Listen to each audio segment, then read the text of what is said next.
नमस्कार दोस्तों, मैं मिथिला की रसोई से मिथिला बोल रही हूँ। आज मैं आपको एक ऐसा चमत्कारिक उपाय बताने जा रही हूँ जो आपकी सारी विघ्न बाधाओं को दूर कर देगा।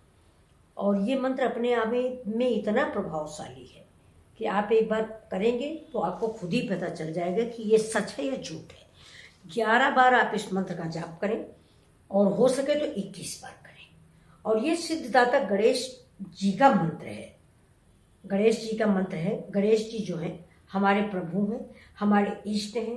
कोई भी कार्य बिना गणेश जी की स्थापना के संपूर्ण नहीं माना जाता। यहाँ तक कि शंकर जी के विवाह में भी सब लोग कहते हैं कि गणेश जी मौजूद थे। तो ये थोड़ा 12 गणों में भी आते हैं, ये भी आप सभी को पता होगा, या फिर किसी दिन की चर्चा में मैं आपको बताऊंगी। तो विघ्नों को दूर करने वाले श्री गणेश जी का प्रभावशाली ये मंत्र मैं आपको बताने जा रही हूँ।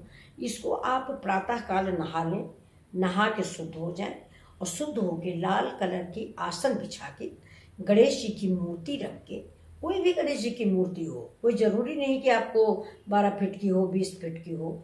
तो वो आप दिवाली में लाते हैं गणेश जी, आप वही रखिए। कोई वैसे भी आपको मैं बताऊं, घर में कभी भी 6 इंच से बड़ी मूर्ति नहीं रखनी चाहिए, क्योंकि हम उसकी प्राण प्रतिष्ठा नहीं करते। तो वो मूर्ति जो है वो हमें अच्छा फल नहीं देती है। तो कोई भी मूर्ति रखिए गणेश जी की और उनसे उनकी मूर्ति सामने रखिए, उन पे लाल पुष्प चढ़ाइए, चावल चढ़ाइए, समूचे चावल, चावल नहीं बल्कि उनको जब समूचे चावल आप गिनते हैं तो उन्हें अक्षत बोला जाता है। तो अक्षत चढ़ाइए, लाल पुष्प चढ़ाइए, कोई भी लाल पुष्प हो चढ़ाइए, और सिंदूर लगाइए। लड्डू का अगर भगवान ने दे रखा है तो लड्डू का भोग लगाइए और फिर उनसे प्रार्थना करिए कि भगवान मेरे सभी कष्टों को दूर करें। और एक बात और, गणेश जी पे दूर्वा जरूर अर्पित करें और बुधवार के दिन पूजा करें तो ज़्यादा शुभ होगा। तो गणेश जी पे दूर्वा आपके आसपास में कहीं होगी, घास जिसको बोलते हैं, वो जो लंबी वाली होती है, जो कड़ी कड़ी होती है, मुलायम वाली नहीं, जो कड़ी होती है वो दूब होती है। हिंदी में मतलब संस्कृत में उसे दूर्वा बोलते हैं, हिंदी में उसे हम लोग दूब कहते हैं। और आप सभी लोग जानते होंगे कि दूब क्या है। तो दूर्वा अर्पित करें, इसके बाद जल चढ़ाएं, पूजा करें और भगवान से प्रार्थना करें कि भगवान गणेश भगवान, जैसे आप सबके विघ्न हरते हो वैसे मेरा भी विघ्न हरो, मेरे भी संकटों को दूर करो है। और इसके साथ प्रार्थना करें, सिद्धदाता गणेश काटहु सकल कलेश, सदा भवानी दाहिने गौरी पुत्र गणेश। फिर से सुन लीजिए एक बार, सिद्धदाता गणेश काटहु सकल कलेश, सदा भवानी दाहिने गौरी पुत्र गणेश। बोलो गणेश भगवान की जय हो। और इसके बाद आप लोग पुरानी कविता भी सुने होंगे, जय गणेश देवा। ये देख लीजिए, उन्होंने अंधों को आग दे दिया है, सब कुछ देने वाले हैं। तो उनकी एक प्रार्थना आप सुनिए, मैं आपको बताती हूँ कि इनके मन में मतलब भगवान की प्रार्थना गणेश जी के लिए ये हम मंत्र कैसे पढ़ेंगे। देखिए, इसका मंत्र मैंने भी लिख रखा था, इसलिए कि संस्कृत है, थोड़ा भूल जाता है मन से।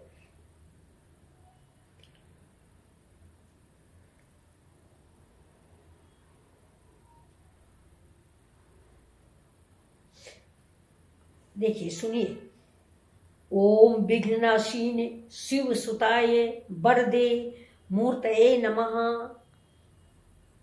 ओम विघ्ननाशीन शिवा सुताय वरदे मूर्तये नमः। इसको 11 बार पढ़ें। इस मंत्र का आप हाथ जोड़ लें और 11 बार इसको पढ़ें। इस मंत्र को आप मन में उच्चारण करें, लेकिन फिर भी मन का उच्चारण इतना उचित नहीं होता जितना कि थोड़ा मुंह से आवाज निकालें। बहुत दीर्घ आवाज में भी नहीं, मध्यम आवाज में, कर्ण प्रिय आवाज में, कर्ण फोड़ू आवाज में नहीं कि लाउड स्पीकर लगा के हम इस मंत्र को पढ़ रहे हैं। नहीं, यहाँ से आवाज निकले, यहाँ से दिल से आवाज निकले तो दिल की आवाज उन तक पहुंच जाएगी। चलिए मैं कम से कम 5 बार और पढ़ती हूँ, आप सुन लीजिए। ओम विघ्ननाशी शिवाय सुताय वरदे मूर्तये नमः है। मतलब क्या, विघ्ननाशीन शिव के पुत्र यानी गणेश जी मेरे सारे कष्टों को दूर करो। सिर्फ ये मंत्र, छोटा सा मंत्र, लेकिन श्रद्धा देखेंगे भगवान और आपका देख लीजिए बिगड़ा हुआ काम, धन दौलत जो भी है आपका घर भर जाएगा। क्योंकि आप ये भी जानते हैं कि गणेश जी के साथ लक्ष्मी जी जरूर रहती हैं। गणेश जी की साथ में लक्ष्मी जी हैं, और आज के युग में, इस कलयुग में मेन जरूरत तो लक्ष्मी की ही है, और इनके रिद्धि सिद्धि पोतियां हैं। तो आपको क्या चाहिए? लक्ष्मी, रिद्धि सिद्धि और गणेश जी। तो इस मंत्र का जाप आप करिए, 11 बार करिए, 21 बार करिए, प्रतिदिन करिए, सोते जागते करिए, तो आपको जरूर फल मिलेगा। ऐसा नहीं कि आपको फल नहीं मिलेगा। देखिए मैं फिर से पढ़ती हूँ। ओम, लिख लीजिए आप, ओम विघ्ननाशिनी, लिखिए आप, ओम विघ्ननाशी न सुताय, शिवाय सुताय, शिव के सुत, वरदे मूर्तये नमः। क्या हमको वरदान दो? किस चीज का? सुख शांति का वरदान दो, धन दौलत का वरदान दो।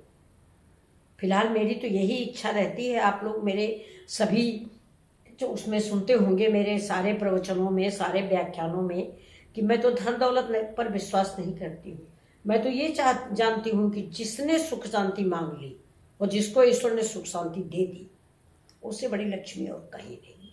आपके पास बहुत सुख शांति है, सब कुछ है, लेकिन घर में सुख शांति नहीं है, तो वो धन दौलत तो आप क्या करेंगे? अगर आपके पास बहुत धन दौलत है और घर में सुख शांति नहीं है, तो उस धन दौलत का मीनिंग क्या है? कुछ भी नहीं है ना। आधी रोटी खाएं लेकिन सुकून से खाएं, वो शरीर को लगती। चलिए एक मंत्र, इसी मंत्र को हम फिर दोहराते हैं, फिर से सुनिए। ओम विघ्ननाशीन शिवा सुताय वरदे मूर्तये नमः। आप लिख लीजिए। देखिए, ओम विघ्ननाशीन शिव सुताय वरदे मूर्तये नमः। इस मंत्र को आप 5 बार, 7 बार, 11 बार, 21 बार पढ़ें। फिर देखें आप अपने घर का चमत्कार। गणेश जी है ना, गणेश जी, इनकी मैं एक कहानी आपको सुना दूं। एक बार एक बूढ़ी औरत थी, वो गणेश जी की बहुत पूजा करती थी। तो गणेश जी ने उससे प्रकट हुए, गणेश जी, और उससे बोले कि तुम्हें क्या चाहिए? तो उस औरत ने कहा कि देखो मुझे तो बुद्धि नहीं, मैं अपनी बहू से मांग के पूछ के आती हूँ। और वो औरत जो थी वो अंधी थी। तो उसकी औरत बूढ़ी, और जब वो अपनी बहू से पूछने गई तो बहू ने कहा कि 2 वरदान मांगने हैं ना? तो उन्होंने कहा हाँ। कहले पहला वरदान तो माँ आप मांगो कि मेरे घर में सुख शांति दो, हमारे परिवार में आपसी एकता दो, मतलब ऐसे जुड़ाव रखो परिवार में। ये 5 उंगलियां बिखरने नहीं पाए, नहीं तो कोई भी तोड़ देगा। 5 जुड़ेंगी मुट्ठी बनेगी, अलग है तो कोई भी तोड़ सकता है। ये देखिए कोई भी तोड़ देगा।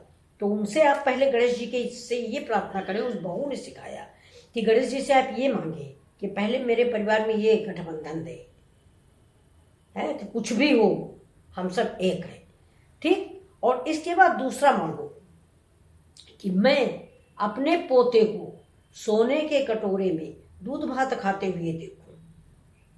अब समझिए, सोने का कटोरा जब गरीबी दूर हो जाएगी तभी होगा, है। और बेटे की शादी हो चुकी, बेटा नहीं हो रहा है तो पोता होगा।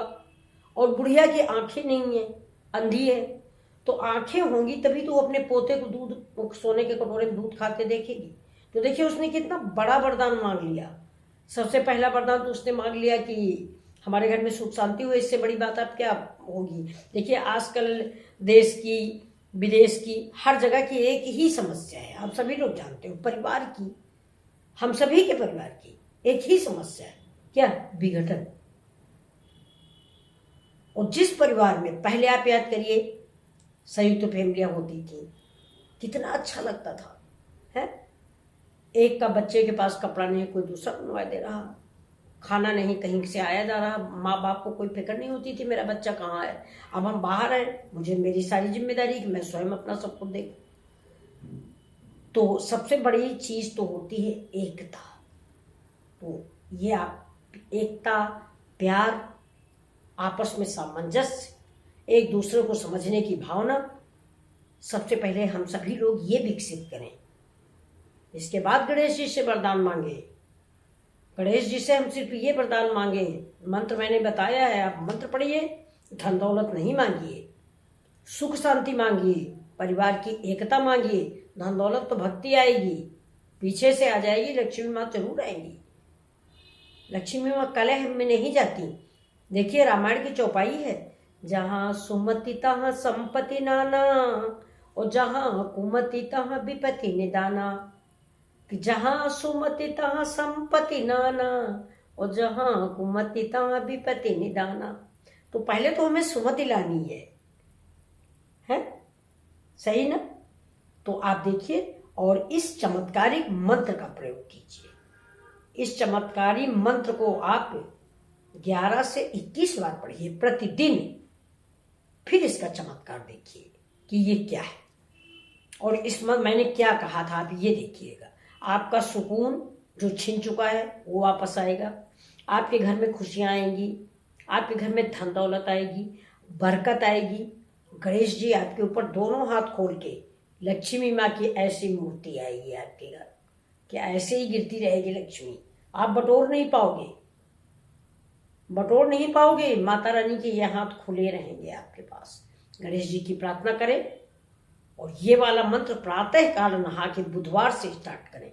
फिर मैं रिपीट करती हूँ, सवेरे उठ के बुधवार को नहा धो के स्वच्छ वस्त्र पहन के, और जहां तक हो सके कलर्ड कपड़े पहने।